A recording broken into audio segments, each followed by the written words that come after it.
welcome to the seventh edition of the School Improvement Services Podcast.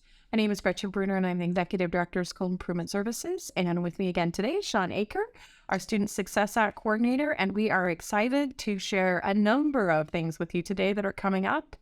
And I'm going to just turn it right over to Sean to let us know what's coming up as far as professional development. All right, I appreciate that.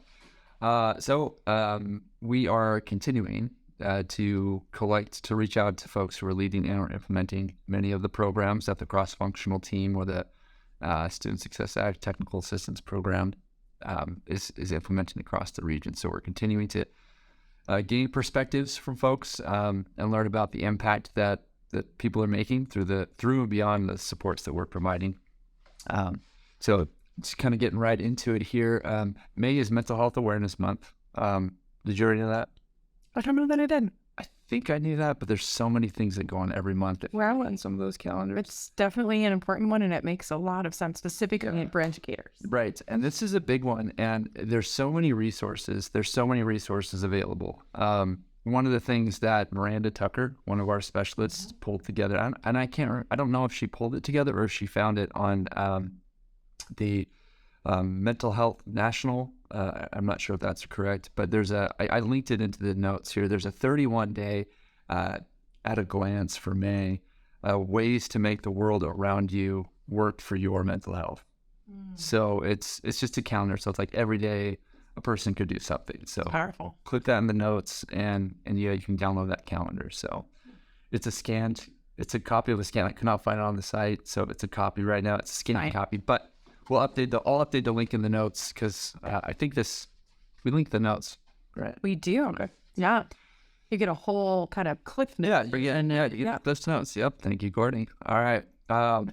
So on the professional development side, starting with some of the things I mentioned last month, we've got the Student Success Network Community of Practice that, we shifted. We brought things together, ninth grade on track, regular attendance, looking at the through lines between early learning, mental health and behavior, social emotional learning.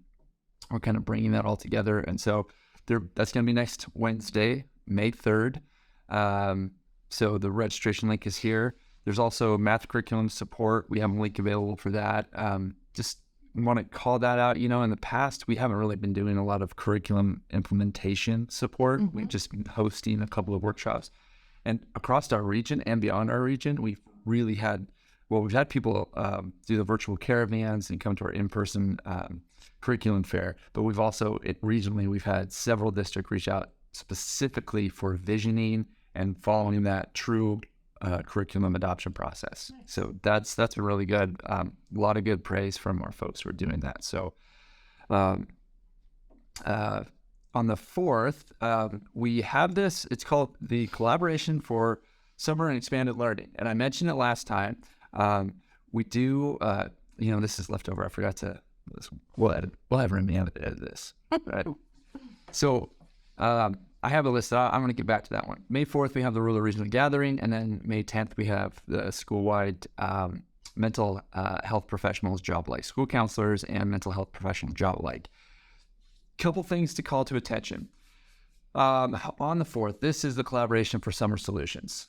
The goal is working with Oregon Ask, working with their partners, their community-based organization or CBOs.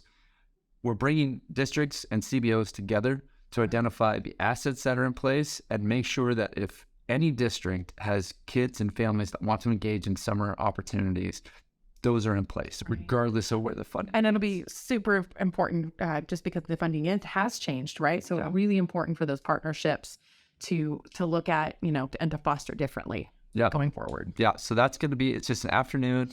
It's thought partnering. It's engaging with it. It's really making those connections, like concrete connections with community-based organizations around the region, identifying who's got what needs, who's got what assets, and mapping that out together. And as on the note of planning for summer, a couple of other things that have come up. There is some migrant summer school support and some really great things and some shifts that they've made. And so if that's of need in your district, make sure you're reaching out to Jay Hernandez. And then there's also been a number of different partnerships with the Willamette Career Academy. So if that's something you're interested in, we can have those conversations as well. Awesome.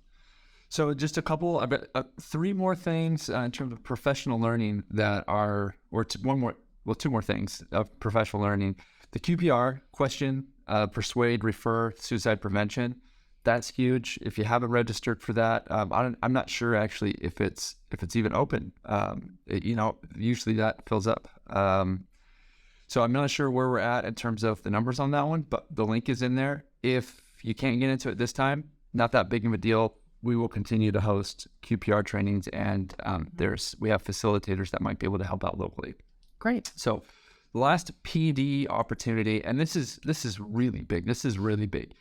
Through the funding we have received in order to increase the sense of belonging for our American Indian, Native Alaskan students, we have a grant, the Native American Social Emotional Learning Grant. And in association with a couple of other grants or awards that we received from the Office of Indian Education at the WESD to enhance our ability to serve Native American needs. Right. And we've got these two tribes I mentioned the last time, the Confederated Tribes of Siletz Indians and the Confederated Tribes of Grand Ronde. The state Senate Bill 13 is asking for educators to implement tribal history, shared history, local tribal history, shared history. And we have got a 3-day facilitator training coming up starting on May 18th. Great. And we've already got some folks registered for that. Educators who participate and districts and educators that meet all of the requirements in the agreement. Educators can have a $750 stipend. We will reimburse district for all expenses. That includes the stipend. That includes the travel, sub-costs, associated payroll costs, because, again, districts are going to have to pay the stipend and reimburse. We've got everything set up. As people register, we'll get those intergovernmental agreements out to districts. But super excited about that. Really, really excited about that. And that's been a deficit in districts, is figuring out just really how to implement and to integrate in within their curriculum. And so this will be very supportive, exciting. So just the bullets on that. We're covering the critical orientation for Indigenous studies curriculum. There's the six pillars, 9 essential understandings. It's lesson integration, as Gretchen mentioned. There are standalone lessons, but we also want to see teachers integrating this information into their current lessons and structure. And then there will be some train-the-trainer modules that will follow that are already available on the state website, but we're going to help people. We're going to help people understand how to help local educators. So the two other things, we're just continuing to seek interest in Letters and Modern Classrooms project. That Science of Reading, looks like there's going to be a lot of state funding coming out for that one, right? Science of Reading is going to be really clear. And then 21st Century Teaching, Modern Classrooms project, there are already teachers that are using blended learning, mastery-based, proficiency-based grading structures. And this is just that extra boost. Educators can get paid to learn how to do it even better, right? Maybe some of them aren't even formally trained. This just enhances your skills. This is not a district-wide initiative. Right. A Modern Classrooms project. It's not a district-wide initiative necessarily, until you get so many educators and wow, we all need to do this. But it's grassroots. It's grassroots. So that's what I got, Gretchen. What do you got? I have a ton of different ODE dates and deadlines that are coming up. Some in the future, but just to keep your eye out for. The Rural and Low Income School Program, RLIS application is due in November. Start planning now so you're ready and you have your information together for that. Your SIP budget narrative assurances. So the narrative assurances smart sheet form is due before June 30th. So that's your ESEA statement of assurances, your ESEA school prayer certificate of compliance, all of those different pieces is due before June 30th. And there's a link and some information provided in our notes for you. Oregon Writing Project Summer Institute is coming up. The dates will be on June 9th through July 14th and somewhere in the Portland metro area, last I heard. So they're having an opening workshop on June 9th, class meetings June 10th, and then kind of a scattered different piece throughout the time frame. And so applications are being accepted, and the final application deadline is Friday, April 28th. So that's this Friday. This Friday. We better get this already. Out. I know, it's out tomorrow. Okay. So today. Well, today, No, because it's today. right, because you're hearing us. Right. So make sure you get that going. If for some reason you missed that deadline or something comes up, you can contact Linda Christensen, and we'll make sure that her information is available to you. They are still looking, ODE, when I say they, ODE is still looking for Science Materials Evaluation Committee. Again, that is due April 28th. So this Friday, please use the nomination form that's linked in our notes.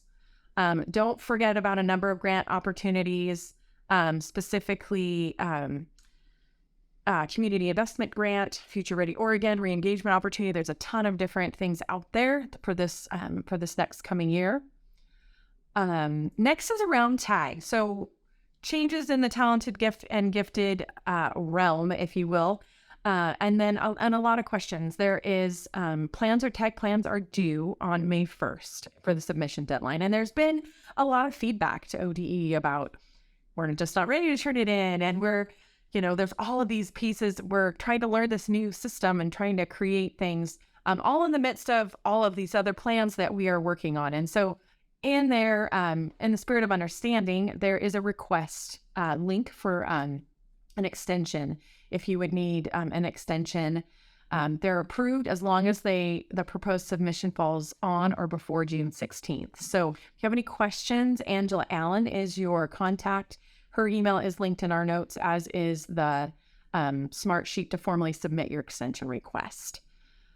Other important TAG reminders that the 97th percentile, so those of us who have been in TAG world before, the 97th percentile was the gold standard. It's no longer a threshold designated by the department, so there's some changes there. There is a template for your TAG plan and instructions and a companion guide. So just a question, they're looking at multiple measures, right? I mean, multiple measures, yeah. And there was always multiple measures, but that was kind of your gold standard. Yeah. They actually had the assessment. They had the rate. There's another different, a number of assessments, correct, yeah. Or state testing percentile over time, yeah. Yeah. In a former life, I was a TAG coordinator, so yes, all of those things. So there's a ton of information. We shout to Holly Dalton. We should. Angela Allen is your ODE contact, but Holly Dalton also has a wealth of knowledge, and I've connected her with a number of different people. Yep. Holly Dalton's information is probably more up to date than mine, as I'm haven't worked in this world. I'll put Holly's name at the top of this. Perfect. Yep. So there's again. All the information is linked in our notes, and access to the email that came out from ODE. There are also, moving on to math. Moving on to ELA. There is a really great opportunity for school-based teams of middle school ELA teachers to participate in ongoing collaborative learning and coaching around formative assessment practices, which, as a former middle school person, this just sounds like it's going to be amazing. There is during the summer, there's peer observations and videos and support, and we have information that is in here if this is something that's of interest. You have the opportunity to be able to keep a swivel if you haven't seen that before. It kind of follows you around the room. Each teacher who completes all the project activities receives $1,000 stipend, paid in portions across the year. So really great teaming and learning around ELA formative assessments. And I, as a former middle school teacher, I think coming not just from an ELA teacher, but a social studies teacher who is teaching humanities, any of those pieces, if you could have a team be a part of this, it could be super powerful for your 6th, 7th, and 8th grade students, if that's what your middle school entails. You know, I mean, for us, we've offered so much professional development. I think our last count was like 206 learning opportunities just this year. And I mean, I know that we don't have, everybody engaging all these, but we engage with administrators and certified or licensed teachers and counselors, and then school social workers and classified staff. And it's so hard for classified staff and teachers, especially, to get out of the building during the year. And to really focus on these. Because there's a cost, right? I have to prep my lessons. I got to catch up because maybe my lessons weren't implemented, or, whatever. I feel ownership for my students that I'm supervising. And I know it's really hard to get out, but, we've offered, just in this podcast, we've mentioned at least 3 things where educators can get paid for doing stuff over the summer. Yep. That's huge. I mean, that is big. And there's more. Yeah, and so I get as we're saying this, I think it's really important that it's okay for educators not to participate during the school year in so many things when there's this opportunities like this. And probably because of the way the money's coming down, I would make a guess that there's going to consistently be some summer opportunities for teachers this summer and probably next summer. Right. Because we're biennium funded. So For sure. a lot of similarities. So if you're interested in this ELA group, the application, there's a link in our notes for the application that's due by Wednesday, May 10th. So just take a look at that. As far as math, there are so many opportunities for summer engagement and math, starting with Mathways Alignment Work Session, which will be here at the ESD. There's a TDG Ambitious Teaching Institute at North Marion High School, Algebra and Manufacturing in Eugene, Oregon Mathways again at High Desert and Redmond, Geometry and Construction Curricula. Like there's just so much. And conferences over the summer. And so we'll link all of those for you. It's and the email from ODE so you can have that information. And I know our audience is small and select in some cases, to mostly to a lot of our administrators that we connect with, and they might understand what Mathways, but like my mom, she may not. Right. It's a great point. So she needs to know so she can tell her friends because she's in a different. Tell them about Mathways. Tell us about Mathways. Mathways is it's like this +1. So there's like the required components of math, but instead of following that traditional sequence that's been around, since, I don't know, 100 years, right? I mean, they followed this sequence. Right. Like it's like 100 years old. Looking at things in a way that makes more sense. Yeah. It's like, let's look at the overall skill set of math skills that a person should have to enter the world, the workforce, the real world, and so finding unique ways locally to design learning opportunities where kids can learn these skills, demonstrate these skills that isn't in trigonometry necessarily or algebra too. Right.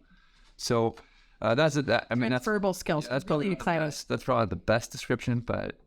It's different, it's time after 100 years, it's time to change. Probably time. Yeah. Maybe a little bit. Okay. A few things that are coming up there. We have linked the assessment and accountability report. Due dates that are there's some ALPA due dates that have just passed. May 25th and 26th are some ALPA due dates that are coming up. And there'll be a webinar over Zoom. So make sure that you're checking in and you're having you're up to date on your ALPA. Sorry, our screen froze, so I went to scroll to find the next thing and it wasn't there. If you are looking for a new school status request, as far as assessments, those are due May 1st, so that's coming up. There's a webinar training that is happening tomorrow in the afternoon, so hopefully we'll get this out early enough. And a number of other things, but just keep an eye out. It's that time when we're wrapping up our assessment. We're doing all of these things that are really important for your districts. Just keep an eye on that assessment and accountability update. They make it really concise. They do due dates. They have all the things attached. It's a really useful tool. So with that is the end of what I have today. Yeah, I mean, I don't know if people want to do a bonus, because people could shut it off now, because now, this would be the time when normally we'd be like, Gretchen would sign off and we'd be like, okay, thanks. I think, but I think I just want to ask you a question. Yeah. Because things have been even in our agency, there's been so many things. We're hiring a bunch of new people. We're end of the year reporting. You're gearing up for that. I mean, Gretchen, what's going? If there was something that's going really good right now that you could just be like, I feel good about that. What would it be? I think our connections, I'm really excited. First of all, I am super excited for sun. The sunshine and all of those things. I am so excited about that. But I think one of the things that's been really powerful is the connections with districts. And we're hearing from you and from your and from other leadership within your district that we're making connections in the right way. And I want to continue to reach out to districts and ask those questions. What can we do? What can we do better? What do we need to scale back on? And continue to have that really powerful dialogue as far as feedback. And so that's what I would say is going well. That's awesome. And being able to turn on that. It's awesome. It's awesome. All right. I'm glad you shared. Thank you. Yeah. I appreciate the question. I hadn't thought of it. Thank you all for being here. If there's anything that we can do for you, please don't hesitate to reach out and ask. We may not have it here, but we can find a way to get it for you or send you in the right direction. And so, on behalf of our whole department, thanks for being here yet again. We'll talk to you soon. All right. Thanks. Bye. Bye.